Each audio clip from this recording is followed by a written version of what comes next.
আপনি যদি মা বাবার কথা শুনুন আপনার জীবনে কোনো উন্নতি করতেন না।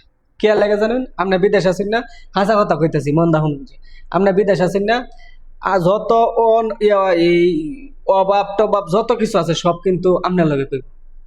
এই তোমার বাইরে বিদেশ নেওয়া লাগবে, তোমার বোনের বিয়ে দেওয়া লাগবে, এনে একটা বাড়ি করুন লাগবে, এনে একটা খেত লাগানো লাগবে, যত সমস্যা আছে সব আপনার লাগে। তো আপনি 5 বছর 10 বছর বিদেশ কইরা এগর আবদার মিটাইতে মিটাইতে তো আপনার জানছে সামনে কিছু থাকবো, অতএব আপনার জীবনে কোনো উন্নতি হতো না। এখন কি মা বাবার কথা হতাম না, শুনবেন কার কথা?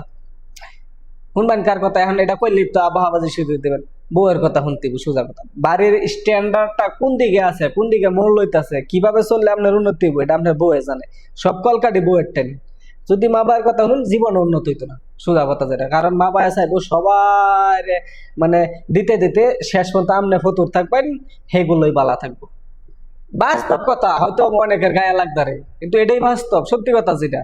সত্যি কথা কইতে বিশ্বাস নাও, দেখেন আশেপাশে তাকায় দেখেন যে এরকম আছে না নাই, হাজার হাজার আছে।